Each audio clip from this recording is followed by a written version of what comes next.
Welcome to the channel. Class 11th के लिए आज ये सेकंड चैप्टर का आखिरी लेक्चर होगा। आज हम पूरा कवर करेंगे 3 डिफरेंट सेक्शंस यहाँ पे। एक होगा सिग्निफिकेंट फिगर्स के बारे में, एक होगा राउंडिंग अप के बारे में। ये छोटे छोटे टॉपिक्स हैं और हम इन डिटेल्स में आज डिस्कस करेंगे about the dimensional analysis which is very important in this chapter. Okay, तो यहाँ पे पहले हम सिग्निफिकेंट फिगर्स की बात करते हैं।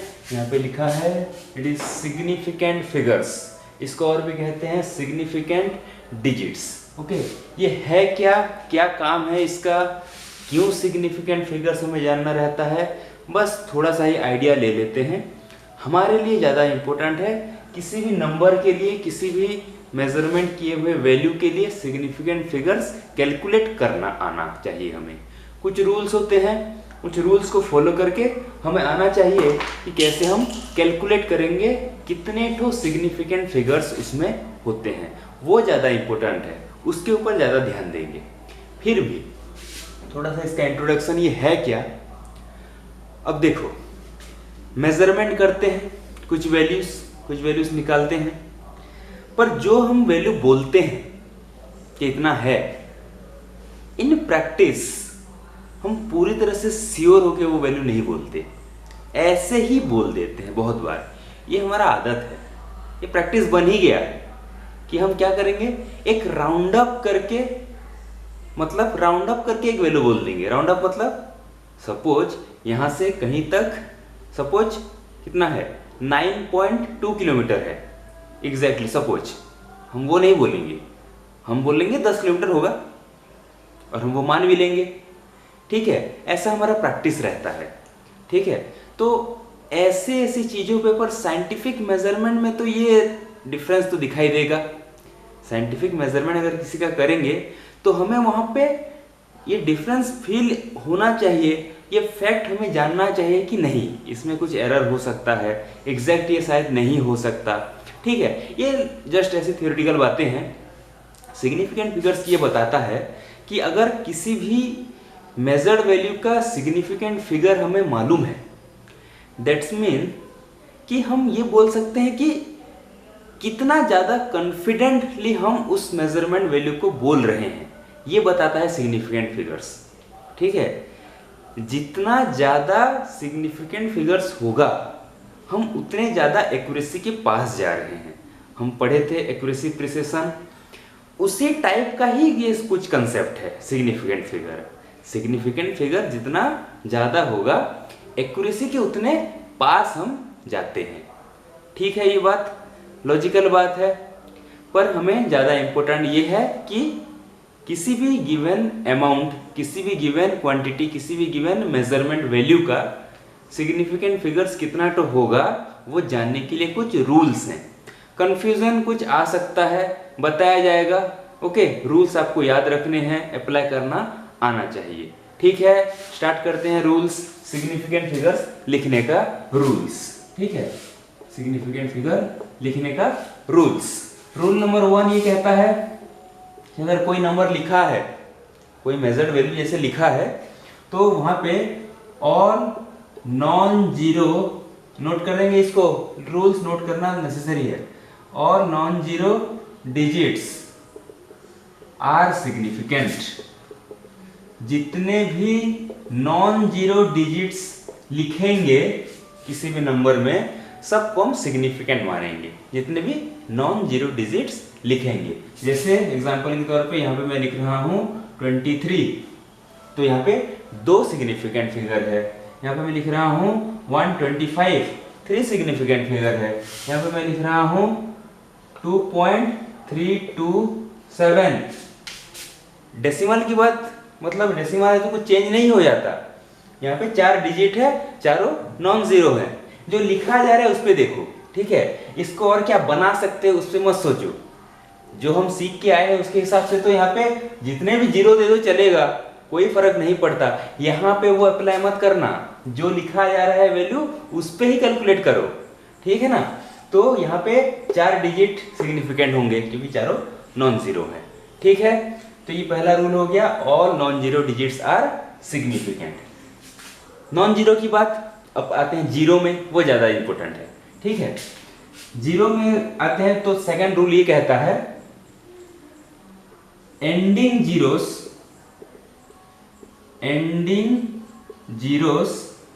आर significant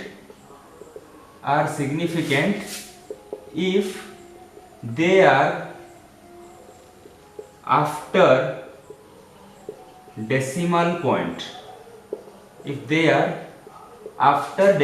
point, जो बताया जा रहा है अच्छे से समझना।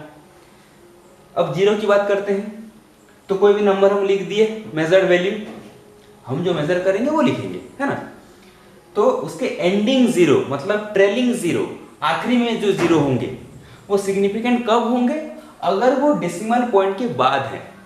फॉर एग्जांपल यहाँ पे मैं लिख रहा हूँ 2.30, ठीक है, तो ये 2 और 3 तो होगा सिग्निफिकेंट इस रूल के हिसाब से, ये दो तो हो गया, ये जीरो भी सिग्निफिकेंट होगा क्योंकि ये एंडिंग में है, एंड में है और डेसिमल पॉइंट के बाद लिखा है, तो यहाँ पे 3 सिग्निफिकेंट फिगर्स होंगे। समझ में आ रहा है। यहाँ पे लिखते हैं 55.1200, लिख दिया ऐसे कुछ, ठीक है। तो यहाँ पे भी देखो ये दोनों जीरो सिग्निफिकेंट होंगे, ठीक है। मैं फिर से बोल रहा हूँ, जो सीखे हो पहले से उसको यहाँ पे अप्लाई मत करो। अरे यहाँ पे तो और भी जीरो लिख सकते हैं, सबको सिग्निफिकेंट क्यों नहीं मान सकते, नहीं लिख सकते। मेजरमेंट करके ऐसा कुछ दिया गया है, हम इसके बारे में बात कर रहे हैं, ठीक है ना। तो इसमें देखो ये चारों होंगे सिग्निफिकेंट, नॉन जीरो हैं। अब ये दोनों जीरो भी होंगे क्योंकि वो डेसिमल पॉइंट के बाद है और एंडिंग है, ठीक है। तो डेसिमल पॉइंट के बाद और एंड में अगर जीरो है तो उनको भी हम सिग्निफिकेंट कैलकुलेट करेंगे। 1 2 3 4 5 6 सिग्निफिकेंट फिगर्स। समझ में आ रहा है रूल, ये दूसरा रूल हो गया। अब तीसरे में आते हैं, तीसरा भी जो है वो भी यही जीरो की ही बात है, जीरो की ही बात है। तीसरा रूल क्या होगा, zeros between two non zero digits, ठीक है, या फिर बोलो इसी को ब्रैकेट में 2 significant digits are significant. Third rule हो गया, इसको भी जान लेना है ठीक से। जीरो दो नॉन जीरो डिजिट के बीच में अगर है तो भी हम उसको सिग्निफिकेंट मानेंगे, या फिर दो सिग्निफिकेंट डिजिट के बीच में है तो भी सिग्निफिकेंट मानेंगे। एग्जांपल देखो, यहाँ पे मैं लिख रहा हूं 2.3002, ठीक है। हर एक नॉन जीरो सिग्निफिकेंट होता है, 2 3 2 ये तो सिग्निफिकेंट है। अब ये 3 है, ये 2 है, दोनों नॉन जीरो हैं, तो इनके बीच में जो जीरो है वो भी सिग्निफिकेंट। तो यहाँ पे कितना हो गया, 5 सिग्निफिकेंट फिगर्स, ठीक है। अब देखो 4.200, ठीक है। वैसे तो देखे तो ये तो एंडिंग जीरो है डेसिमल के बाद, तो होंगे सिग्निफिकेंट फिगर। इस रूल के हिसाब से भी देखो तो होंगे, कैसे, ये 2 तो है, ये एंडिंग वाला भी है, ये सिग्निफिकेंट, ये सिग्निफिकेंट, दो सिग्निफिकेंट के बीच में तो ये जीरो भी सिग्निफिकेंट, ठीक है। तो यहाँ पे 4 सिग्निफिकेंट फिगर। ये रूल समझ में आया। दो नॉन जीरो डिजिट के बीच में जीरो अगर होगा, या दो सिग्निफिकेंट डिजिट के बीच में अगर जीरो होगा तो वो भी सिग्निफिकेंट होगा, ठीक है। अब देखो फोर्थ, सिग्निफिकेंट कौन नहीं होगा उसके ऊपर भी डिस्कस कर लेते हैं। ओके, स्टार्टिंग जीरोस, ओके, पहले से जो जीरोस रहेंगे, starting zeros are not significant. पहले से जो जीरोस रहेंगे वो सिग्निफिकेंट नहीं होंगे। जैसे कि 0.002, इसमें कितना तो सिग्निफिकेंट डिजिट है, एक ही है। पहले से जो जा रहे हैं वो नहीं हो सकते, ठीक है, इसमें एक ही है। यहां पे अगर मैं लिखूं 0.1002, ये नहीं है, पर ये तो है 1, ये 2 भी है और दोनों के बीच में 2 0 है, तो ये है दोनों है, मतलब इसमें 4 होगा। इसमें 1 सिग्निफिकेंट फिगर, इसमें 4 सिग्निफिकेंट फिगर। ठीक है, तो स्टार्टिंग में अगर 0 होंगे वो सिग्निफिकेंट नहीं होते। ठीक है, और एक पॉइंट सिग्निफिकेंट ना होने के लिए उसको भी नोट कर लेते हैं। देखो रूल नंबर 5 बोल सकते हैं उसको, विदाउट डेसिमल पॉइंट, बिना डेसिमल पॉइंट का कोई नंबर है, ending zeros are not significant. ठीक है, अगर मैं लिखूं 200 200, कितना तो सिग्निफिकेंट डिजिट है, तो एक ही है। अगर डेसिमल पॉइंट होता तो ये एंडिंग जीरो सिग्निफिकेंट होते। ठीक है, यहाँ पे एक ही सिग्निफिकेंट डिजिट है, बिना डेसिमल पॉइंट के एंडिंग जीरो सिग्निफिकेंट नहीं होते। ठीक है, ये समझ में आ रहा है? ठीक है, वैसे कुछ भी लिख दो, 48,000। ठीक है, इसमें 2 ही सिग्निफिकेंट फिगर होगा, ये तीनों नहीं होंगे, तीनों जीरो, क्योंकि वो डेसिमल पॉइंट है ही नहीं यहाँ पे और वो एंडिंग जीरोस है। ठीक है, तो यहाँ पे 2 सिग्निफिकेंट फिगर होंगे। रूल समझ में आ गया? ओके, और एक रूल आखिरी वाला लिख देते हैं। ठीक है, हम पढ़े थे पिछले क्लास में ऑर्डर ऑफ मैग्नीट्यूड के बारे में, something into 10 to the power something, वैसे एक्सप्रेस कर रहे थे। अगर वैसा कोई नंबर होगा, ठीक है, डायरेक्ट एग्जांपल ही देखो, तो वो ऑर्डर में जो दिखा रहता है वो कोई सिग्निफिकेंट नहीं होता। जैसे 2.30 इंटू 10 टू द पावर -2 लिखा है, ये एक तो नंबर लिखा है, तो यहाँ पे बस इसी पे कैलकुलेट करो, ये कोई रोल प्ले नहीं करता। ओके, यहाँ पे 10 टू द पावर -2 ऑर्डर के हिसाब से -2 है यहाँ पे। ठीक है, पर इसका कोई रोल नहीं है सिग्निफिकेंट फिगर काउंट करने में। यहाँ पे देखो 2 है, 3 है और डेसिमल के बाद ये एक इतने में ही देखो एक एंडिंग जीरो है, तो 1 2 3 यहाँ पे 3 सिग्निफिकेंट फिगर होंगे। ठीक है, वैसे ही 0.0030 इंटू 10 टू द पावर 5। ओके, कितना भी मतलब लार्ज वैल्यू मिल जाए, अगर इस फॉर्म में लिखा है ये ऑर्डर वाले टर्म के फॉर्म में, तो यहाँ पे ऑर्डर 5 है। ठीक है, चलो ऑर्डर 5 है, 5 है, नहीं भी है तो चलेगा। इस फॉर्म में अगर लिखा है, इसको नहीं देखना है सिग्निफिकेंट फिगर काउंट करने के लिए। किसको देखेंगे? इसी को। ये स्टार्टिंग के 0 नो सिग्निफिकेंट पिछले वाले रूल के हिसाब से। अब ये 3 ये सिग्निफिकेंट है, ये एंड का 0 डेसिमल के बाद है और एंड में है, तो वो सिग्निफिकेंट होगा, तो यहाँ पे 2 सिग्निफिकेंट फिगर। तो ऐसे हम कैलकुलेट करते हैं कितना तो सिग्निफिकेंट फिगर होना चाहिए। ओके, रूल सबको समझ में आ जाता है, पर सिग्निफिकेंट फिगर क्यों चाहिए, क्या काम में आता है, बहुत बार पहली बार हम पढ़े रहते हैं, इसलिए थोड़ा फील नहीं आता सिग्निफिकेंट फिगर क्या रोल प्ले करता है। एक एग्जांपल देता हूं, अगर फील आ जाए बहुत अच्छी बात है। देखो हम लिखते हैं 2.3 मीटर। ठीक है, हम लिखते हैं 2.3 मीटर। ठीक है, कोई और लिखता है इसी को 2.30 मीटर, हम क्या बोलेंगे? दोनों तो एक ही है, 2.3 मीटर 2.30 मीटर। पर सिग्निफिकेंट डिजिट की बात करते हैं, यहां पे कितना कॉन्फिडेंटली हम मैग्नीट्यूड को बता पाएंगे।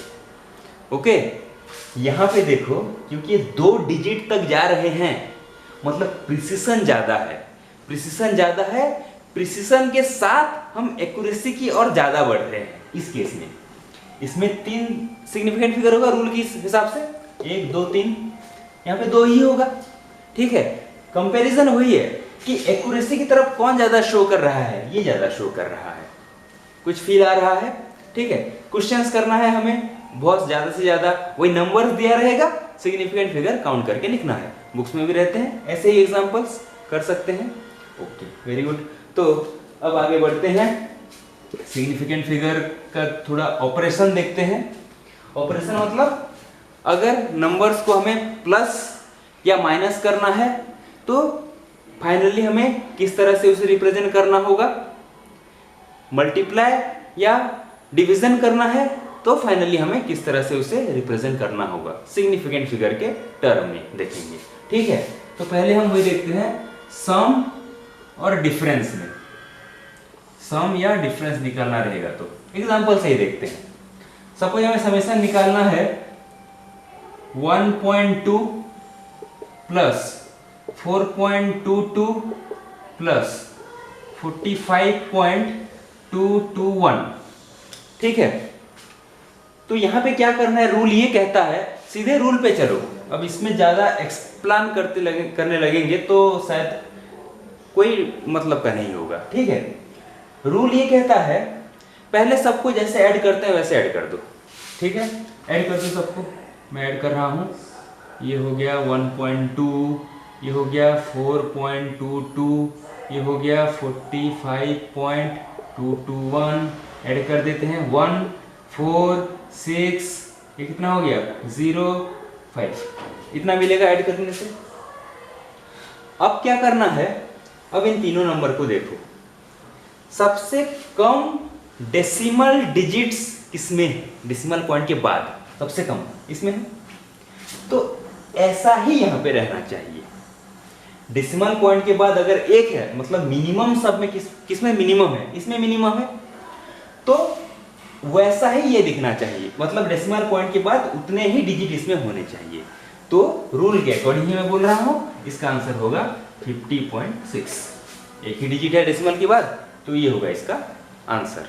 ओके, ये रूल है, प्लस या माइनस में ऐसे करते हैं। सिंपली प्लस या माइनस निकाल दो, फिर मिनिमम को देखो, मिनिमम डिजिट्स किसमें है डेसिमल पॉइंट के बाद, जिसमें है कितने ठो हैं उतना ही फाइनल आंसर में रखो। ठीक है, ये सम और डिफरेंस की बात है। फिर देखते हैं प्रोडक्ट और मल्टीप्लिकेशन और डिवीजन की बात।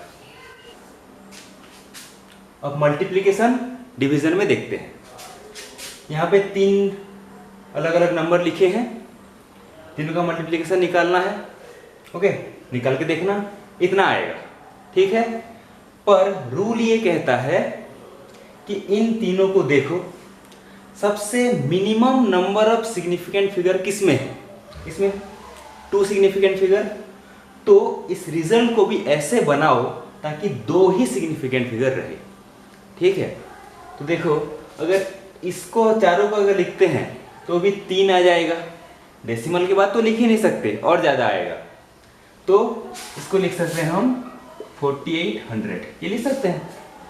ओके, वैसे राउंड अप करो ताकि सिग्निफिकेंट फिगर 2 ही आए, क्योंकि यहाँ पे जो मिनिमम सिग्निफिकेंट फिगर कितना है 2 है, तो यहाँ पे भी 2 आना चाहिए। तो सिग्निफिकेंट फिगर के टर्म में ऐसे हम मल्टीप्लिकेशन और डिवीजन करते हैं। रूल्स याद रखने हैं, क्वेश्चंस करना आना चाहिए। ओके, ये बात होगी सिग्निफिकेंट फिगर के बारे में। अब देखते हैं रूल्स फॉर राउंडिंग ऑफ। ठीक है, राउंडिंग ऑफ भी एक टॉपिक है सिलेबस में। किसी भी नंबर को राउंड ऑफ करना कैसे करते हैं। ओके, वो डेसिमल वाले नंबर हो या होल नंबर हो, राउंड ऑफ करने के लिए कुछ रूल्स रहते हैं। ठीक है, कुछ रूल्स को बस जानना है, क्वेश्चंस के अकॉर्डिंग राउंड अप करके आंसर देना है। ठीक है, तो पहला रूल ये है कि जिस डिजिट को ड्रॉप करना रहेगा, the digit to be drop, जिस डिजिट को ड्रॉप करना रहेगा, if it is less than 5, अगर 5 से कम है तो preceding digit remains as it is. जो है प्रीसीडिंग डिजिट, हैंडराइटिंग कुछ ज्यादा ही अच्छा हो रहा है ना, दिखाई दे रहा होगा। अच्छा, preceding digit as it is रहेगा, ये रूल है पहला। मतलब सपोज एग्जांपल है 2.3023। ठीक है, क्वेश्चन में दिया रहेगा 3 डेसिमल डिजिट तक राउंड अप करो। यहाँ पे 4 है, 3 डेसिमल डिजिट तक, मतलब किसको ड्रॉप करना है, इस 3 को, तो यहां तक आएगा। ठीक है ना। 3 को ड्रॉप करना है, जिसको ड्रॉप करना है क्या वो 5 से लेस है? हाँ लेस है, 5 से कम है वो। तो क्या करना है, प्रीसीडिंग डिजिट को एज इट इज रख दो। तो ये राउंड अप करने के बाद बन जाएगा 2.302। ठीक है ना, राउंड अप करने के बाद इतना ही रहेगा, इसको ड्रॉप कर दो सिंपली, प्रीसीडिंग को एज इट इज रखो। ठीक है। सेकेंड रूल है यही वाला, if it is greater than और मोर देन 5। ठीक है, जो जिस डिजिट को ड्रॉप करना है वो अगर मोर देन 5 है तो क्या करेंगे, preceding digit okay increases by 1 increase कर दो प्रीसीडिंग डिजिट में। कैसे? 2.3026 होता है, वैसे ही करना है 3 डेसिमल डिजिट तक, मतलब यहां तक जाएगा। ठीक है, पर यहां पे देखो जिसको ड्रॉप करना है 6 को ड्रॉप करना है, ये 5 से ज्यादा है तो राउंड अप करने के बाद ये बनेगा 2.30, ये 3 बन जाएगा, इंक्रीजेस बाय 1। प्रीसीडिंग डिजिट को इसको ड्रॉप करना है, उसका प्रीसीडिंग डिजिट उसको 1 इंक्रीज करके लिख दो। ठीक है, ये रूल हो गया। और थर्ड रूल होता है, जैसे यहाँ पे लेस देन 5 या मोर देन 5 वाले को ड्रॉप करना है, अगर 5 खुद होगा तो क्या होगा रूल? ठीक है, third rule, if digit to be drop is 5, अगर जिसको ड्रॉप करना है वो 5 खुद होगा। तो देखो दो क्वेश्चन यहां पे लेते हैं, 2.5235 एक ठो, 2.5225 एक ठो, दो अलग अलग हैं, दोनों के लिए अलग अलग रूल है। यहाँ पे भी 3 डेसिमल डिजिट तक हमें राउंड अप करके देना है, यहाँ पे भी 3 डेसिमल डिजिट तक राउंड अप करना है। तो क्या करना है, यहाँ पे रूल ये कहता है, अच्छा यहाँ पे 5 को ड्रॉप करना है तो 5 के प्रीसीडिंग डिजिट को देखो और देखो वो ऑड है कि इवन है। यहाँ पे क्या है, ऑड है, यहाँ पे इवन है। ठीक है, 5 को ही ड्रॉप करना है, उसके प्रीसीडिंग डिजिट को देखो, ये ऑड है, अगर वो ऑड है तो 1 इंक्रीज कर दो, 2.524 हो जाएगा ये। ठीक है, और अगर इवन है तो एज इट इज रख दो, 2.522। ठीक है, ये दो रूल हो गया। ओके, अगर 5 होगा तो प्रीसीडिंग को देखो, तो वो ऑड होगा तो 1 इंक्रीज कर दो, इवन होगा तो एज इट इज रख दो। ओके, तो ये राउंड अप के रूल्स हो गए। एग्जांपल्स रूल्स को समझ के कर सकते हैं। ठीक है, ये हो गया राउंडिंग अप। क्लियर है इतना? तो अब इस टॉपिक पे आते हैं, बहुत ही इंपॉर्टेंट है। ओके, मेजरमेंट चैप्टर में ये टॉपिक हम यहाँ पे लास्ट करेंगे, ये लास्ट टॉपिक होगा। इसके बारे में आज ही पूरे डिटेल्स में पढ़ेंगे। Dimensional analysis. डायमेंशनल एनालिसिस मतलब किसी भी गिवन फिजिकल क्वांटिटी का डायमेंशंस निकालना। अब ये डायमेंशंस क्या होता है? डायमेंशंस मतलब सपोज एक क्यूब है, क्यूबिकल बॉक्स है, अगर हमें कोई पूछे इसके डायमेंशंस क्या क्या हैं तो हम क्या बोलेंगे? लेंथ, ब्रेड्थ और हाइट इसके डायमेंशंस हैं। समझ में आ रहा है? तो किस किस फैक्टर को लेके वो बनता है उसको हम डायमेंशंस बोलते हैं। वो तो जस्ट एक सिंपल सा एग्जांपल है। हर एक फिजिकल क्वांटिटी के लिए अपने डायमेंशंस होते हैं। ठीक है, कुछ के नहीं होते हैं तो भी कुछ नाम उसको देते हैं, पढ़ेंगे। पर यहाँ पे देखना है डायमेंशंस है क्या। ठीक है, अच्छा, जब हम फिजिकल क्वांटिटी की बात पढ़े थे, एक चीज वहाँ पे इम्पोर्टेंट डिस्कस किए थे कि फंडामेंटल क्वांटिटीज तो 7 हैं, जो डेराइव्ड क्वांटिटीज हैं वो डेराइव कैसे होते हैं? By using fundamental quantities. वही कंसेप्ट था। इवन उनके यूनिट्स भी, डेराइव्ड यूनिट्स भी फंडामेंटल यूनिट्स को यूज करके ही डेराइव होते हैं in terms of those fundamental units. ऐसा ही पढ़े थे। तो डायमेंशन किसी का लिखना भी वैसा ही है, ठीक है ना, कि फंडामेंटल क्वांटिटीज के डायमेंशन को लेके डेराइव्ड क्वांटिटीज के डायमेंशन को लिखा जाता है। तो फंडामेंटल क्वांटिटीज के पास जो अपने डायमेंशंस होंगे वो क्या होंगे, इंडिपेंडेंट होंगे। वही तो है ना, क्वांटिटी भी इंडिपेंडेंट रहता है, उनके यूनिट्स भी इंडिपेंडेंट रहते हैं, तो डायमेंशन भी इंडिपेंडेंट रहेंगे। तो जो 7 फंडामेंटल क्वांटिटीज हैं सभी के अपने अपने इंडिपेंडेंट डायमेंशन हैं। उस डायमेंशन को सिंबलिकली रिप्रेजेंट करके क्या लिखते हैं हमें वो सीखना है। अगर वो हमें एक बार जान गए, अब उसी के अकॉर्डिंग डेराइव्ड के डायमेंशंस को लिखेंगे, ठीक है। तो यहाँ पे डायमेंशन लिखने में हमें क्या पता चलता है कि कोई भी क्वांटिटी, ठीक है ना, वो फंडामेंटल क्वांटिटीज के कितने पावर में आता है, टू दी पावर कितना आता है। नहीं समझ आया, एग्जांपल दें, ठीक है। एरिया, सरफेस एरिया निकालना आता है, रेक्टेंगल का लेंथ इंटू ब्रेड्थ, ठीक है ना, स्क्वायर का साइड इंटू साइड, ठीक है। तो यहाँ पे क्या कर रहे हैं हम, लेंथ इंटू ब्रेड्थ मतलब लेंथ को 2 बार में मल्टीप्लाई कर रहे हैं। ब्रेड्थ भी लेंथ ही तो है ना, फिजिकल क्वांटिटी के अगर लैंग्वेज में देखें तो लेंथ को ही लेंथ के साथ मल्टीप्लाई कर रहे हैं।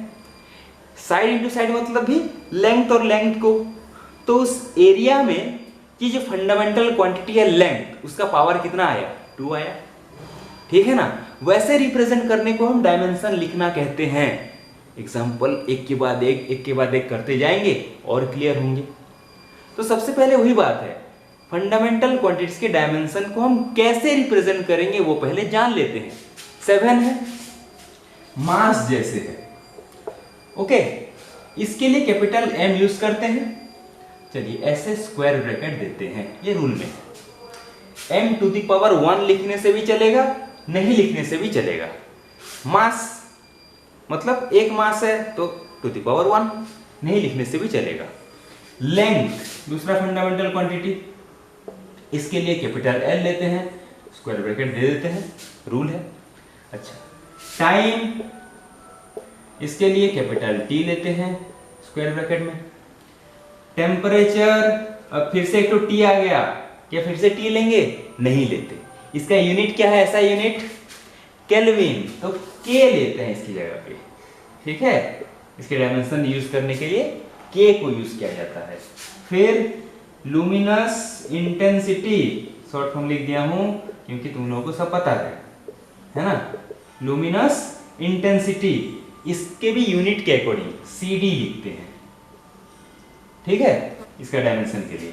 फिर ये हो गया 5 ठो। फिर आएगा करंट, इलेक्ट्रिक करंट जो है उसके लिए C नहीं लिखते, एम्पियर के हिसाब से A, ठीक है। फिर आएगा amount of substance, amount of substance unit के अकॉर्डिंग मोल लिखते हैं, MOL, ठीक है। ये इसके डायमेंशंस, ओके। तो फंडामेंटल क्वांटिटीज के डायमेंशंस ऐसे रिप्रेजेंट होते हैं। इंडिपेंडेंट है ये, वैसे ही रहते हैं, दूसरे पे डिपेंडेंट नहीं रहते। फंडामेंटल और बेस क्वांटिटीज पढ़ चुके हैं, तो इसके डायमेंशन भी इंडिपेंडेंट रहते हैं। अब ये सब सिंबल को यूज करके हम डेराइव्ड क्वांटिटीज के डायमेंशन को लिखते हैं, वो हमें आना चाहिए। रिक्वायरमेंट क्या है पहले उसके लिए, डेराइव्ड क्वांटिटी जो है, जो कि इनके ऊपर डिपेंड कर रहा है, कैसे डिपेंड कर रहा है हमें पता रहना चाहिए। जैसे एरिया की बात की तो हमें पता रहना चाहिए कि वो लेंथ इंटू ब्रेड्थ है, पता रहना चाहिए कि वो साइड इंटू साइड है। क्या पता रहना चाहिए, फॉर्मूला पता रहना चाहिए, ठीक है। तो डेराइव्ड क्वांटिटीज के लिए डायमेंशन अभी लिखेंगे। अच्छा, ये जो डायमेंशन लिख रहे हैं इसको क्या बोलते हैं, डायमेंशनल फॉर्मूला लिखना बोलते हैं। क्या बोलते हैं, डायमेंशनल फॉर्मूला लिखना, ओके। और डायमेंशनल इक्वेशन लिखना भी बोल देते हैं, अगर बीच में एक इक्वल टू दे के लिख दिए तो। जैसे कि फोर्स लिख दो, इक्वल टू दे दो, उसके डायमेंशन को लिख दो, वो क्या लिख दिए, इक्वेशन लिख दी, डायमेंशनल इक्वेशन, ठीक है। उतना कुछ यहाँ पे लेंथी करके नहीं लिखते, वो तो बुक्स में दिया रहता है, आप लोग पढ़ सकते हैं। तो यहाँ पे डायमेंशन लिखना आना चाहिए डेराइव्ड क्वांटिटीज की। क्या रिक्वायरमेंट है उसके लिए? फॉर्मूला आना चाहिए। तो हम 9th-10th में जितना पढ़े हैं, जो भी फॉर्मूले पढ़े हैं, उसी के अकॉर्डिंग ही देखेंगे कि कौन कौन फिजिकल क्वांटिटी के क्या क्या डायमेंशन हो सकता है। ठीक है, रिकॉल करना, याद करने के लिए ट्राई करना। अभी अभी बोर्ड के एग्जाम्स दिए हो, 10th का तो याद होगा ही होगा, 9th का भी याद होगा, नहीं होगा तो बताएंगे। ठीक है, तो यहाँ पे कुछ डायमेंशनल फॉर्मूला लिखते हैं डेराइव्ड क्वांटिटीज के लिए। एग्जाम्पल करेंगे, बहुत सारे करेंगे, तभी जाके प्रैक्टिस बढ़ेगा। एग्जाम्पल यहाँ पे कुछ कर लेंगे, फिर तुम लोग बुक निकाल के करीब बुक में जितने भी हैं 100, 200, 300, 500 सब प्रैक्टिस कर लोगे। पढ़ाई करते हो ना सब ओबीडियंटली, करते हो ना? आई नो करते, इसीलिए तो कुछ डायरेक्ट क्वांटिटीज के डायमेंशन लिखते हैं। अच्छा, पहले आते हैं सरफेस एरिया में। सरफेस एरिया, ठीक है। अब ये नहीं पूछना कि किसका सरफेस एरिया, किसी का भी सरफेस एरिया हो, किसी भी प्लेन फिगर का डायमेंशन वही रहेगा। ऐसा नहीं है कि स्क्वायर का साइड इंटू साइड होता है, सर्कल का पाया स्क्वायर होता है तो अलग अलग हो जाएगा। हम फिजिकल क्वांटिटी की बात कर रहे हैं, किसका एरिया ये बात नहीं कर रहे हैं हम। ठीक है ना, एक ही होगा। क्यों एक ही होगा? देखो, जैसे हम लेंथ इंटू ब्रेड्थ करते हैं तो भी हम लेंथ को ही मल्टीप्लाई करते हैं। ठीक है ना, ये ऐसी बात है। लेंथ, ये डायमेंशन हो गया लेंथ का, और एक तो लेंथ, ब्रेड्थ भी क्या है, एक लेंथ ही तो है ना। तो हम इसको क्या लिखेंगे? एल स्क्वायर लिखेंगे, ऐसे लिखेंगे इसको। ठीक है, ऐसे इसको लिखेंगे एरिया। अब ये अगर सर्कल भी होता तो पाई आर स्क्वायर होता। पाई क्या है? पाई के लिए कोई डायमेंशन नहीं रहता। पाई तो एक मतलब इरेशनल नंबर है, उसके लिए क्या डायमेंशन? आर स्क्वायर के लिए डायमेंशन रहता है। अब आर है क्या? रेडियस। रेडियस क्या होता है? लेंथ होता है। लेंथ इंटू लेंथ है तो वही तो आएगा। डायमेंशन लिखना है तो वही आएगा। उस पाई को मेंशन नहीं करना है, हम उस क्वांटिटी का डायमेंशन लिख रहे हैं। अब वो क्वांटिटी किसके लिए है वो डिपेंड नहीं करता। ठीक है ना, तो एरिया मतलब एल स्क्वायर लिखेंगे। ऐसे भी लिखते हैं। लिखने का एक और भी तरीका है। यहाँ पे भले ही मास ना हो, भले ही टाइम ना हो, पर उसको भी लिख देते हैं। कई जगह पे लिखते हैं, नहीं भी लिखने से चलेगा, कई जगह पे लिखते हैं। क्या लिखेंगे? नहीं है मास मतलब m⁻0, टाइम भी नहीं है m⁻0, लेंथ है n⁻2, ऐसे लिखते हैं। ये एरिया के लिए हो गया। क्या पढ़ेंगे? m0, l2, t0। ठीक है, नेक्स्ट वॉल्यूम। किसी का भी वॉल्यूम का फॉर्मूला उठा लो। क्यूब का side into side into side, cuboid का length into breadth into height. ठीक है ना, स्फीयर का 4/3 पाई आर क्यूब, वैसे रहता है। तो सभी में देखो लेंथ को ही 3 बार मल्टीप्लाई कर रहे हैं, क्वांटिटी की बात करें तो। ठीक है, तो मैं डायरेक्टली लिख रहा हूं m0, l3, t0 होगा कि नहीं? लेंथ को 3 बार मल्टीप्लाई कर रहे हैं। ठीक है, अच्छा नेक्स्ट स्पीड। ये क्वांटिटी 9th में पढ़े हो, 11th में भी पढ़ेंगे नेक्स्ट चैप्टर में। अच्छा, स्पीड फॉर्मूला आना चाहिए। फॉर्मूला क्या है स्पीड का? डिस्टेंस बाय टाइम होता है कि नहीं? होता है। Distance by time. अब यहां से कैलकुलेट करना, ये फंडामेंटल है? हाँ है। डिस्टेंस क्या होता है? लेंथ ही तो होता है।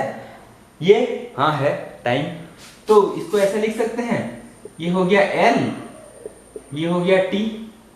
ठीक है, अब इसको ऐसा भी लिख सकते हैं, L तो ऊपर है, T को ऊपर लेके जाते हैं तो T का -1 बन जाएगा।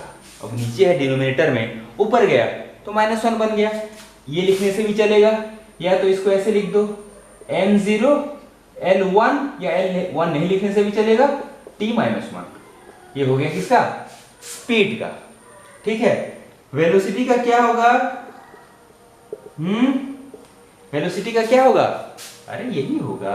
वेलोसिटी स्पीड थोड़ी ना कुछ अलग होता है, बस स्केलर वेक्टर वैसे ही बस डिफरेंस रहता है। क्वांटिटी के अकॉर्डिंग डायमेंशन तो यही होगा। ठीक है ना। अच्छा, नेक्स्ट एक्सेलरेशन। ये भी पढ़ाया हुआ होगा 9th क्लास में। एक्सेलरेशन, उसके लिए खुद से लिख दो एक्सेलरेशन। ओके, एक्सेलरेशन क्या होता है?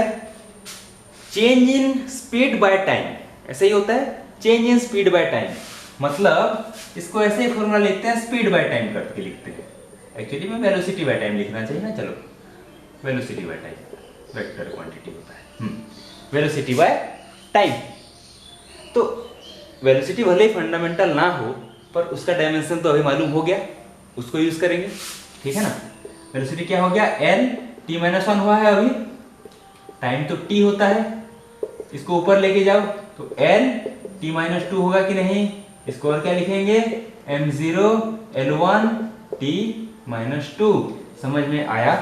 क्यों नहीं आएगा, बहुत आसान है, फॉर्मूला पता है, ऐसे कैलकुलेट करके लिख दो, ठीक है ना। ये हो गया एक्सेलरेशन की बात। अब कौन सा क्वांटिटी लें जो पढ़े हुए हो? फोर्स को लेते हैं। फोर्स फॉर्मूला क्या होता है? F equal to according to Newton's second law of motion. कुछ कुछ याद आ रहा है? हाँ, या कभी नहीं सुनने वाला ऐसा लग रहा है?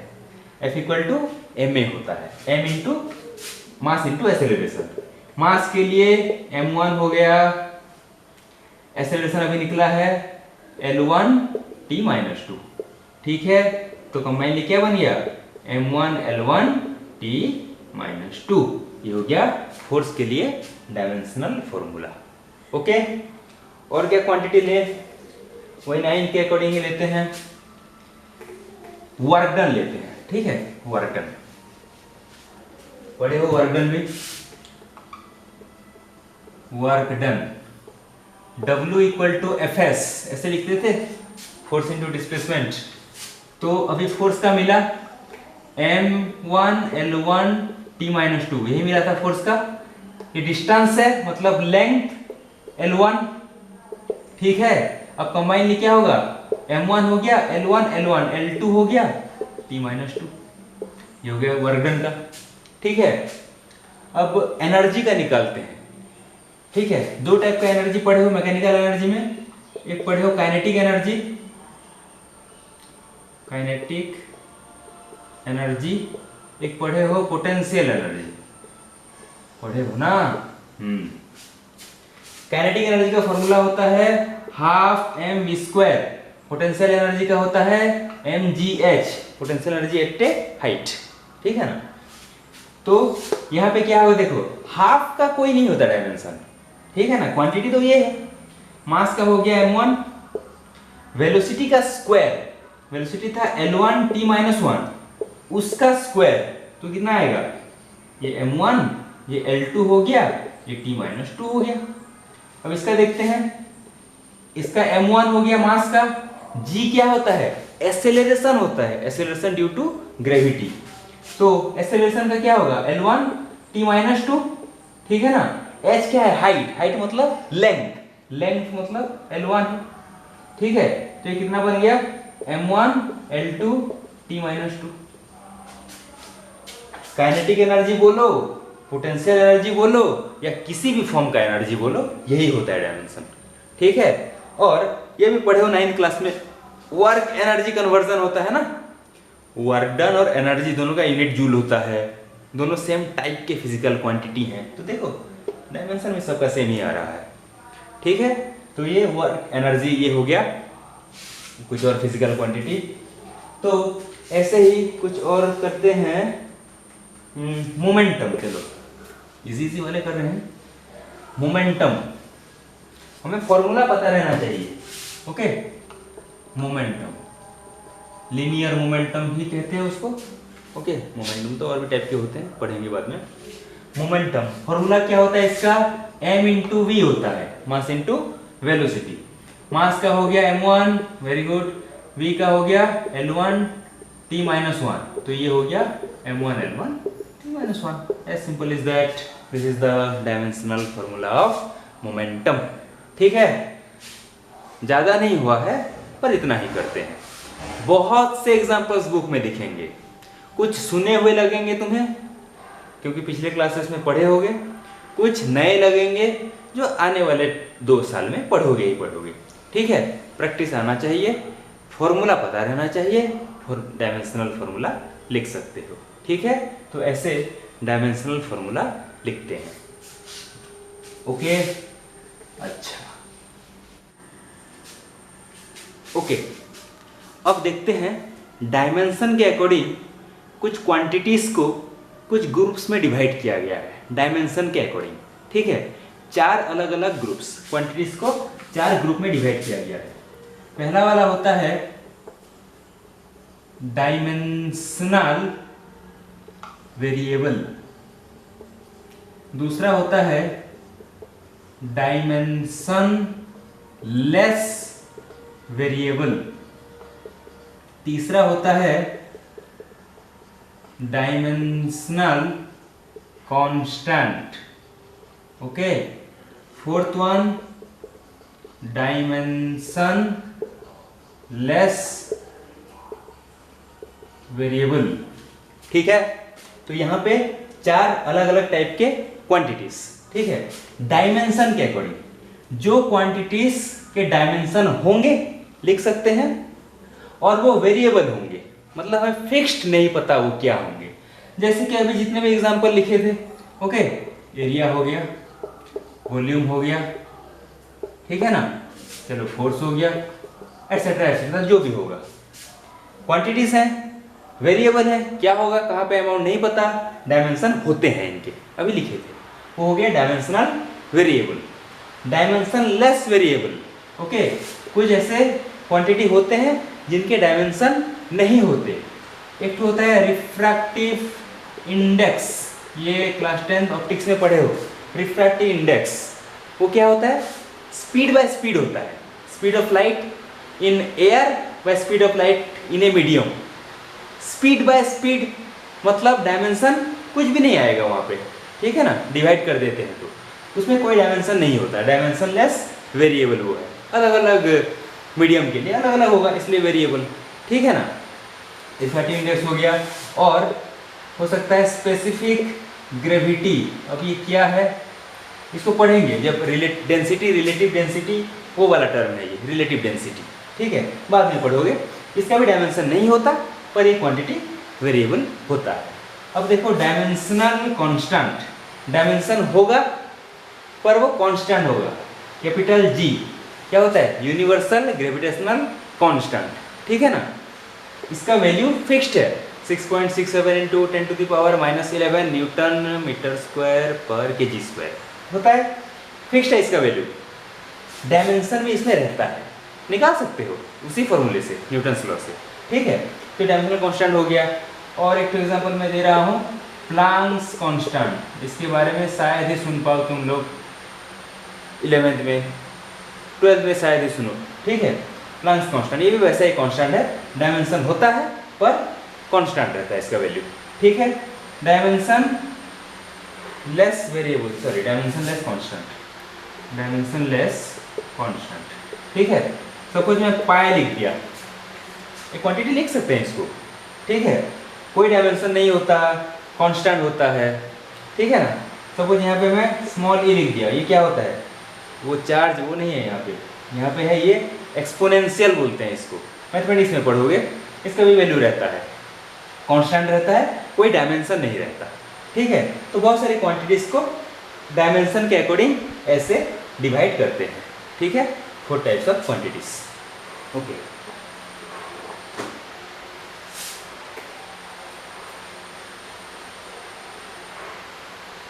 अब देखो एप्लीकेशंस, ये इंपॉर्टेंट है, applications of dimensional analysis. Dimensional analysis के एप्लीकेशन, 3 तो एप्लीकेशन होते हैं इंपॉर्टेंट डायमेंशनल एनालिसिस की, ठीक है। पहला एप्लीकेशन होता है principal of homogeneity, principal of homogeneity, ठीक है। अब ये क्या होगा, प्रिंसिपल ऑफ होमोजेनिटी क्या होता है, देखो फिजिक्स में किसी भी टॉपिक में किसी भी थ्योरी से रिलेटेड हम फॉर्मूले लिखते हैं, फॉर्मूला कब सही मानेंगे, फॉर्मूला करेक्ट है हम कब मानेंगे, उसके लिए यहाँ पे एक रूल है, एक प्रिंसिपल है। अगर उस फॉर्मूले में LHS RHS दोनों साइड पे हर एक टर्म का डायमेंशन सेम होगा, हर एक टर्म का डायमेंशन सेम होगा तो वो फॉर्मूला करेक्ट हम मानेंगे। डायमेंशनली करेक्ट बोलेंगे, क्या बोलेंगे? Dimensionally correct. ऐसा नहीं है कि इक्वल हो गया तो फॉर्मूला ही करेक्ट हो गया, ऐसा नहीं है। इक्वल हो गया तो डायमेंशनली करेक्ट, ऐसा मेंशन करेंगे। समझ में आ रहा है? नहीं आ रहा है? देखो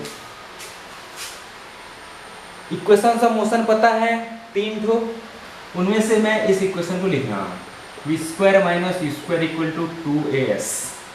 ये एक इक्वेशन होता है, इसको तो पढ़ेंगे भी काइनेमेटिक्स में। अच्छा, ये एक इक्वेशन है। अच्छा, अगर हमें कोई बोले check the correctness of this equation dimensionally, ये डायमेंशनली करेक्ट है कि नहीं चेक करो, तो क्या करना है? कितने तो टर्म हैं दोनों साइड मिला के? ये 1, ये 2 और ये पूरा 3, ठीक है? तो 3 तो टर्म है, तीनों टर्म का अलग अलग से डायमेंशन निकालो, सेम आता है तो ये डायमेंशनली करेक्ट है। v स्क्वायर का क्या होगा डायमेंशन? देखो स्पीड का स्क्वायर मतलब L1t माइनस 1, उसका स्क्वायर L2t माइनस 2, ठीक है? u स्क्वायर का, ये भी तो स्पीड है, इनिशियल स्पीड, वही सेम होगा L2t माइनस 2, ये जैसे आया है, ठीक है ना? अब 2as का, 2as, 2 एक नंबर है, कोई डायमेंशन नहीं। a मतलब एक्सेलरेशन L1t माइनस 2, s मतलब लेंथ L1, ठीक है ना? ये कितना आ गया? L2t minus 2। देखो चेक कर लो, L2t minus 2, L2t minus 2, L2t minus 2, तो ठीक है, हर एक टर्म का डायमेंशनल फॉर्मूला सेम आ गया, तो ये इक्वेशन डायमेंशनली करेक्ट है, प्रिंसिपल ऑफ होमोजेनिटी को ओबे कर रहा है। समझ में आ रहा है? बाकी की जो दो इक्वेशन होते हैं v equal to u plus a t, s equal to u t plus half a t square, उन दोनों में भी ऐसे चेक कर सकते हो, हर एक टर्म का डायमेंशन निकालो, ठीक है? सेम आना चाहिए तो वो डायमेंशनली करेक्ट होगा, ठीक है? एक क्वेश्चन करते हैं अच्छा वाला, और थोड़ा सा क्लियर हो जाओगे। और ऐसे क्वेश्चंस आते हैं, बहुत से एग्जाम्स में आते हैं, ठीक है? इसी एप्लीकेशन का देखो, सपोज यहाँ पे लिखा है p equal to a minus t square by b x, ये एक तो दे दिया है equation, p equal to a minus t square by b x. यहाँ पे क्वेश्चन बोला है find the dimension of a by b, find the dimension of इसका a बाय b का। क्या दिया है गिवन यहाँ पे? ये जो p है ये रिप्रेजेंट कर रहा है प्रेशर को, किसको? प्रेशर को। ये जो t है वो रिप्रेजेंट कर रहा है टाइम को, ठीक है? ये जो x है वो रिप्रेजेंट कर रहा है डिस्टेंस को, ठीक है ना? डिस्टेंस को, मतलब p, t और x ये 3 तो फिजिकल क्वांटिटी हैं, ये दे दिया है। a और b क्या है हमें नहीं मालूम, मालूम करना भी नहीं है। हमें क्या चाहिए? a बाय b, ये जो मिल रहा है इसका डायमेंशन क्या होगा वो निकालना है, ठीक है? प्रिंसिपल ऑफ होमोजेनिटी को ये ओबे करना चाहिए, वो पहले हमें पता होना चाहिए। अब उसी को यूज करते हैं। इस इक्वेशन को देखो, इसको इधर ले आओ, p b x equal to हो गया a माइनस टी स्क्वायर, एक इक्वेशन मिल गया। अगर ये प्रिंसिपल ऑफ होमोजेनिटी को फॉलो कर रहा है, मतलब ये टर्म, ये टर्म, ये टर्म, सबका डायमेंशन क्या होगा? इक्वल होगा। अच्छा तो देखो इस टर्म का डायमेंशन, किस टर्म का डायमेंशन हमें क्लियरली मालूम है, ठीक से देखो। इसका नहीं मालूम क्योंकि हमें b क्या है नहीं पता, a क्या है नहीं पता, इसका भी नहीं मालूम, पर इस टर्म का डायमेंशन तो मालूम है ना, टी स्क्वायर का। टी स्क्वायर का डायमेंशन क्या होगा? t2 होगा, टाइम का स्क्वायर, उसका डायमेंशन होगा t2। तो अगर ये t2 इसका डायमेंशन है तो a का भी डायमेंशन t2 होगा, a का भी डायमेंशन क्या होगा? t2 ही होगा, ठीक है ना? pbx का भी डायमेंशन t2 होगा, pbx का भी क्या होगा? t2 होगा। अगर pbx का t2 है तो b का क्या होगा ये हमें निकालना आना चाहिए। अगर pbx का t2 है तो इस B का क्या होगा? ये P और X का हमें मालूम रहना चाहिए। प्रेशर और डिस्टेंस बोल रहे हैं ना, इसीलिए पहले हम निकाल लेते हैं प्रेशर का डायमेंशन क्या होगा। ठीक है, ये जो P है इसका डायमेंशन देखो, प्रेशर होता है फोर्स बाय एरिया, मालूम है? प्रेशर इक्वल टू होता है फोर्स बाय एरिया। फोर्स का भी मिला है m1 L1 T-2, ठीक है, डिवाइडेड बाय एरिया का हमें मिला है L2। तो क्या मिला फाइनली देखो, m1 हो गया L1 बाय L2 है तो L-1 हो गया, ऊपर जाएगा तो, और T-2 ये हमें मिला प्रेशर का, ये हो गया प्रेशर का। x मतलब डिस्टेंस, दोनों को इधर लेके डिवाइड कर दो, डायमेंशन निकल आएगा। देखो यहाँ पे कर देते हैं, क्या मिला m1 L-1 T-2, ठीक है। तो ये जो B है उसके लिए डायमेंशन आएगा, इधर T2 को रहने दो, divided by P into x, मतलब प्रेशर का मिला m1 L-1 T-1, ठीक है, ठीक है ना, सॉरी T-2 आएगा, T-2, ओके। और इसका कितना मिला है, x मतलब डिस्टेंस बाय x करेंगे ना, इसका हो गया L1, ठीक है। तो ये कितना बनेगा, देखो m ऊपर जाएगा m-1, L का क्या होगा -1 1, L 0 हो गया, L नहीं लिखना है और L 0 हो गया, ठीक है। अब T का नीचे 2 है तो ऊपर जाएगा तो T4 बनेगा, ठीक है। तो B का मिल गया, A का मिल गया, क्या चाहिए हमें, A बाय B का, हमें चाहिए डायमेंशन A बाय B का।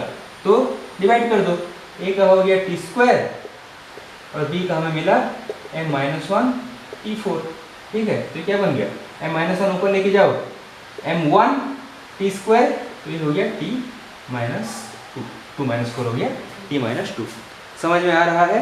तो ये एक तो क्वेश्चन हो गया, इसके लिए निकाले थे A बाय B के लिए m1 T-2। ऐसे क्वेश्चंस आते हैं, प्रिंसिपल ऑफ होमोजेनिटी को ओबे करना चाहिए, ऐसे क्वांटिटीज पता रहना चाहिए क्या डायमेंशन है उसका, उसी के अकॉर्डिंग ऐसे सॉल्व करना है। क्वेश्चन ऐसे भी बुक में रहते हैं। ओके, ये पहला एप्लीकेशन हो गया, that is principal of homogeneity. किसी भी इक्वेशन का हम करेक्टनेस चेक कर सकते हैं इससे, समझ में आया? नेक्स्ट सेकेंड एप्लीकेशन है conversion of one system of unit to another, conversion of one system of unit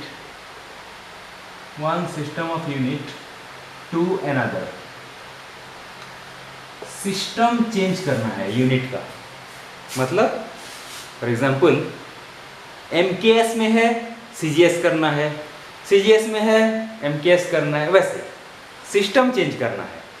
हमें किसी एक फिजिकल क्वांटिटी का एक मैग्नीट्यूड दिया रहेगा, मैग्नीट्यूड के यूनिट को देख के हमें ये मालूम होगा कि वो किस सिस्टम में है। क्वेश्चन में बोलेगा इस सिस्टम में, ओके, दिस सिस्टम में कन्वर्ट कर दो, ठीक है। तो उसको हम बोलेंगे सिस्टम कन्वर्ट करना, यूनिट कन्वर्ट करना टू अदर सिस्टम, ठीक है ना। तो उसके लिए मैं ज़्यादा इलाबोरेट नहीं कर रहा हूँ, एक फॉर्मूला लिख रहा हूँ बस। देखो N2 equal to N1 M1 by M2 to the power A, L1 by L2 to the power B, ठीक है, T1 by T2 to the power C। ये फॉर्मूला याद रख लेना पहले, ठीक है। क्या है ये, क्वेश्चंस में आते हैं, अपने आप से हो जाएगा। सपोज हमें बोला है 1 न्यूटन, क्या बोला है, 1 न्यूटन को CGS में कन्वर्ट करो, कन्वर्ट 1 न्यूटन इनटू CGS, ठीक है।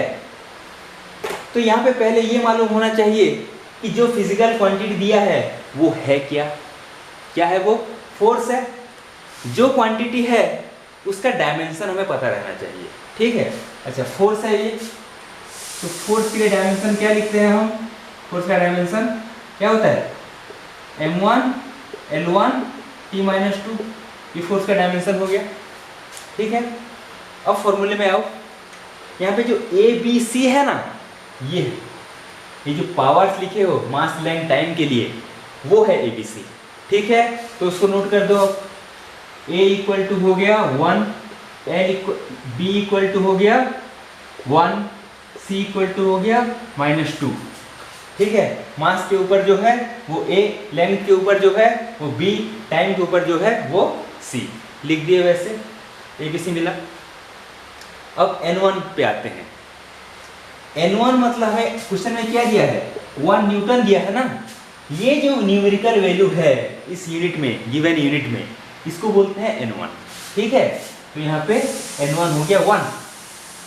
ठीक है, अब ये सब कौन है, M1 M2। M1 L1 और T1 है गिवन सिस्टम में मास, लेंथ और टाइम का यूनिट मैग्नीट्यूड। क्या क्या बोल दिए, M1 L1 T1 are the unit magnitudes of mass, length and time in the given system. Given system क्या है, MKS है। MKS में मास, लेंथ, टाइम का यूनिट मैग्नीट्यूड। ठीक है, तो M1 क्या होगा, मास का MKS में यूनिट मैग्नीट्यूड, यूनिट मतलब 1 बोला गया था, 1 किलोग्राम। L1 होगा 1 मीटर, T1 होगा 1 सेकेंड। ठीक है, वैसे M2 L2 T2 क्या है, जिस सिस्टम में हमें मांग रहा है, CGS में मांग रहा है, उसमें उसका यूनिट मैग्नीट्यूड। M2 होगा 1 ग्राम, L2 होगा 1 सेंटीमीटर, T2 होगा 1 सेकेंड, यूनिट मैग्नीट्यूड। ठीक है, अब N2 हमें चाहिए, CGS में ये वैल्यू कितना होगा, यहाँ पे अगर 1 है तो CGS में वो कितना होगा, वो हमें चाहिए। अब फॉर्मूला यूज करो और निकालो। ठीक है, देखो कैसे निकलेगा, ये लिख देते हैं, जो भी होना चाहिए इक्वल टू N1 कितना है, 1 है। M1 क्या है, अभी बोला गया 1 kg है, बाय ये होगा 1 ग्राम, टू दी पावर A कितना है, 1 है। L1 बाय L2 1 मीटर, ठीक है ना, ये 1 centimetre, to the power 1, B की जगह पे। T1 कितना है, 1 सेकेंड, T2 भी 1 सेकेंड, C की जगह पे -2। ठीक है, इक्वल टू कितना आएगा, देखो 1 kg पे 1 ग्राम तो नहीं हो सकता, सेम यूनिट होना चाहिए। kg को ग्राम करें तो 1000 लिखते हैं, 1000 ग्राम होता है ना, मतलब 1000 बाय 1 हो गया। ये तो 1 है, 1 इंटू ये 1000 बाय 1 मतलब 1000 टू दी पावर 1 इंटू, अब यहाँ पे भी मीटर सेंटीमीटर है, कन्वर्ट कर देते हैं।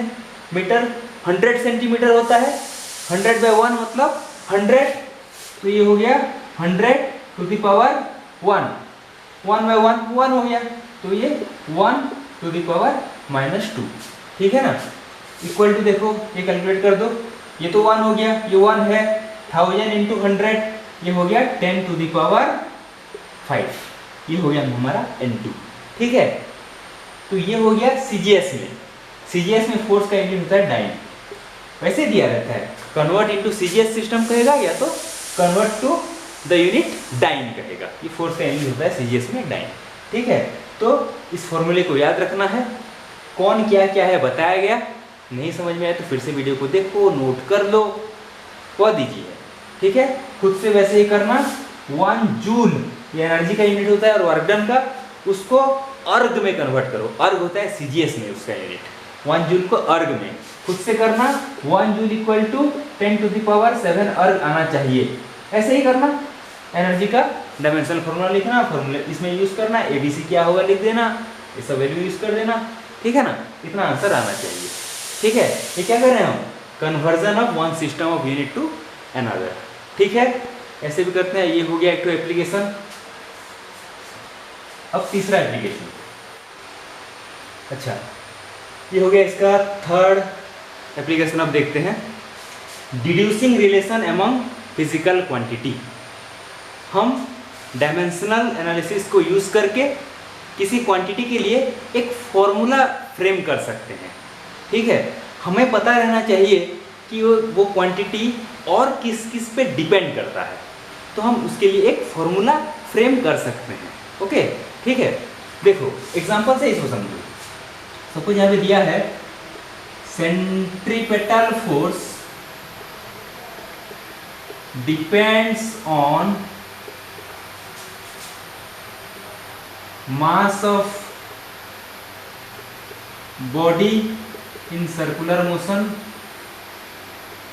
mass of body in circular motion, speed of body and radius of circular path। ठीक है। सेंट्रीपेटल फोर्स सुने भी होंगे इसके बारे में। यहाँ पे बोला है एक बॉडी सर्कुलर मोशन कर रहा है सर्कल में, तो उसका सेंट्रीपेटल फोर्स जो है वो 3 क्वांटिटी के ऊपर डिपेंड करता है।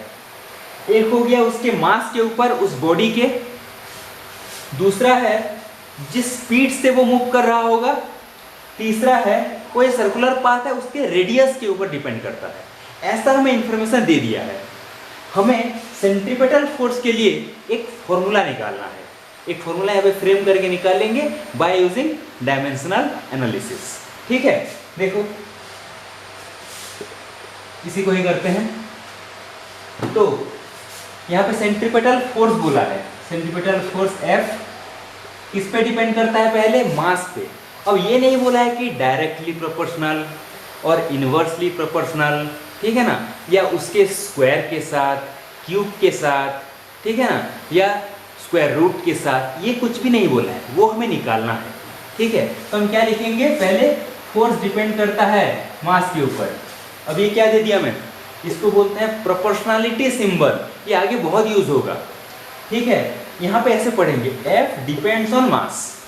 ठीक है, यही F और किस पे डिपेंड करता है? अच्छा सॉरी, मास के किस पावर के ऊपर हमें नहीं पता। Suppose A to the power A के ऊपर, मास का कितना पावर होगा हमें नहीं पता, मास के ऊपर डिपेंड कर रहा है। ठीक है ना, पर मास के ऊपर m के ऊपर या m स्क्वायर के ऊपर वो अभी तक हमें नहीं पता, वो निकालेंगे। ठीक है, और किसके ऊपर? बॉडी के स्पीड, स्पीड को v लेते हैं to the power b suppose. ठीक है ना, v to the power b उसके ऊपर डिपेंड कर रहा है। और किस पे डिपेंड कर रहा है? Radius to the power c suppose. ठीक है ना, इस पे वो डिपेंड कर रहा है, ऐसा क्वेश्चन में दिया है। तो एक फॉर्मूला इसके लिए फ्रेम करेंगे। कैसे करते हैं देखो, यहाँ पे लिखते हैं F डिपेंड्स ऑन, इन तीनों को कंबाइन करके लिखेंगे तो मल्टीप्लाई करके लिखो, m to the power a, v to the power b, r to the power c, combine करके लिख दिया। ठीक है ना, इसके ऊपर इसके ऊपर इसके ऊपर डिपेंड करता है, ऐसे मल्टीप्लाई करके लिखना है। अब देखो F इज इक्वल टू, इस प्रोपोर्शनलिटी को अगर हटाएंगे तो हमें कुछ ना कुछ कांस्टेंट यहाँ पे अटैच करना होगा। कितना कांस्टेंट हमें नहीं मालूम अभी। ठीक है ना, पर इन तीनों को भी डिपेंड कर रहा है। ये प्रोपोर्शनलिटी है, इसको हटाएंगे, इक्वल टू देंगे तो एक कांस्टेंट अटैच होगा। ऐसा भी कुछ किए भी होगे तुम लोग लोअर क्लासेस में। ठीक है ना, m into a v into v to sorry m to the power a, v to the power b, r to the power c। यहाँ पे k के लिए लिख देते हैं k इज डायमेंशनलेस कांस्टेंट। क्या होगा वो? डायमेंशनलेस कांस्टेंट, उसका कोई डायमेंशन नहीं होता k का। इसके ऊपर डिपेंडेंट है ना, इसका डायमेंशन हो गया तो इसके ऊपर भी डिपेंडेंट हो जाएगा ये। ठीक है ना, ये डायमेंशन लेस कांस्टेंट है। ठीक है, अब आते हैं प्रिंसिपल ऑफ होमोजेनिटी की बात। यहाँ पे वो इसमें यूज होता है। मतलब इसका जो डायमेंशन होगा, इसका वो डायमेंशन होगा। दो ही तो टर्म है ना इक्वेशन में, इसका जो डायमेंशन इसका वही डायमेंशन होगा। इसका डायमेंशन क्या है फोर्स का? इसका डायमेंशन है m1 L1 T-2। ये हो गया फोर्स का डायमेंशन। ठीक है, तो इसका अब डायमेंशन निकालते हैं। देखो k का कोई डायमेंशन नहीं है, नहीं लिखना उसको। मास है ये, मतलब m to the power a। Speed है ये, मतलब L1 T-1 to the power b। समझ में आ रहा है? ये निकाले हैं। रेडियस मतलब लेंथ होता है, मतलब L to the power c। ठीक है ये।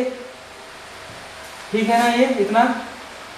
अब देखो यहाँ पे इसको कंटिन्यू करते हैं, क्या होगा, कंपेयर करो दोनों साइड, m है, इधर भी m है, l है, t है, t है, तो पावर को कंपेयर करो। इधर m का पावर 1 है, उधर कितना है, a है, मतलब लिख सकते हैं 1 equal to a, 1 equal to a।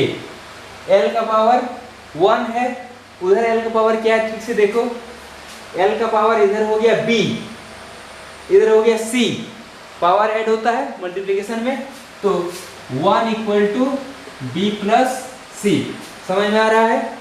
t का पावर कितना है, -2, वहां पे कितना होगा, देखो ये -b हो गया, उतना ही है -b, ठीक है ना।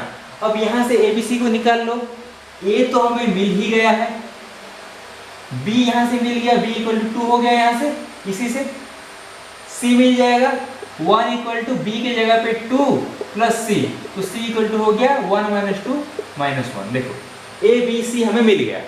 अब फॉर्मूले में यूज कर दो जो हमें मिला है, f इक्वल टू क्या लिखे हैं, k into m to the power a, a कितना है 1, फिर v to the power b 2, फिर r to the power c -1, ठीक है ना। तो फाइनली f इक्वल टू बना क्या, constant into m v square by r। ये हम फॉर्मूला एक फ्रेम करके दिए हैं यहाँ पे, m v square by r, m v square by r ही होता है, k तो वहाँ पे नहीं रहता, उसको हम प्रूव करेंगे जब पढ़ेंगे सर्कुलर मोशन तो। पर यहाँ पे एक फॉर्मूला हमें फ्रेम करके देना है डायमेंशन के अकॉर्डिंग, तो ये हो गया वो फॉर्मूला, ठीक है, deducing the relation between physical quantities, ठीक है। तो ये 3 तो एप्लीकेशन हो गया, तीनों एप्लीकेशन के रिलेटेड और भी क्वेश्चंस बुक में रहते हैं, वो क्वेश्चंस करो, करना है, जरूर करना है, बस मेरे बोलते रहने से कुछ नहीं होगा, आप लोगों को भी वो प्रैक्टिस करना होगा, ठीक है। तो ये हो गया डायमेंशन एनालिसिस। अब थोड़ा बात कर लेते हैं, थोड़ा बात कर लेते हैं, ये जो डायमेंशन एनालिसिस है इसके भी लिमिटेशंस होते हैं, ठीक है। इसमें भी कुछ ऐसे पॉइंट्स हैं जो कि इसके डिमेरिट्स हैं। फॉर एग्जांपल जैसे हो गया, अभी एक तो लिखे थे डायमेंशनल कांस्टेंट, उसके बारे में कुछ भी इंफॉर्मेशन हम डायमेंशन एनालिसिस यूज करके नहीं निकाल सकते। डायमेंशनल कांस्टेंट के बारे में कोई आइडिया नहीं दे सकता हमें डायमेंशनल फॉर्मूला या डायमेंशनल एनालिसिस, ठीक है ना, वो एक लिमिटेशन होगा। और हो सकता है देखो एक्सपोनेंशियल, लॉगरिदम, ट्रिगोनोमेट्री, ऐसे टर्म अगर आते हैं किसी फॉर्मूले में या किसी एक्सप्रेशन में, उसके लिए कोई डायमेंशन हम नहीं निकाल सकते, ठीक है। डायमेंशनल फॉर्मूला उसके लिए कोई वैल्यू नहीं रखता, कोई मतलब उससे उसके बारे में इंफॉर्मेशन नहीं दे पाता। ट्रिगोनोमेट्रिक, लॉगरिदम, एक्सपोनेंशियल ऐसे अगर टर्म आते हैं तो, ठीक है। और यहाँ पे मल्टीप्लाई हो रहा है, उसके अकॉर्डिंग हम डायमेंशनल लिख पा रहे हैं। अगर प्लस होके क्वांटिटी निकलता तो हम उसके लिए डायमेंशन नहीं लिख पाते, ठीक है ना। मल्टीप्लाई होके है इसलिए MLT जो भी करके हम उसको अरेंज करके लिख दे रहे हैं फॉर्मूले के अकॉर्डिंग। पर प्लस माइनस होके सपोज कोई फॉर्मूला निकलता है, अब उसमें डायमेंशन यूज करके निकालो तो वहाँ पे डायमेंशन एनालिसिस एप्लीकेबल नहीं होगा, ठीक है। और ये हो सकता है कोई क्वांटिटी अगर 3 से ज़्यादा क्वांटिटी के ऊपर अगर डिपेंड करता है, मोर देन 3 क्वांटिटीज के ऊपर, तो भी वहाँ पे डायमेंशनल फॉर्मूला वैलिड नहीं होता, डायमेंशनल एनालिसिस वहाँ पे और एप्लीकेबल नहीं होता, ठीक है। एग्जांपल्स होते हैं, लिमिटेशंस ऐसे 3-4 पॉइंट बुक में भी दिए रहते हैं, नोट कर लेना, ठीक है। तो ये है डायमेंशनल फॉर्मूला की बात। चैप्टर 2 यूनिट्स एंड मेजरमेंट्स यहाँ पे ख़त्म हुआ। ख़त्म इस लेक्चर के लिए हुआ है, आपके लिए नहीं। क्वेश्चंस करो, प्रैक्टिस करो, वीडियोस को और देखो, कंसेप्ट क्लियर रहो।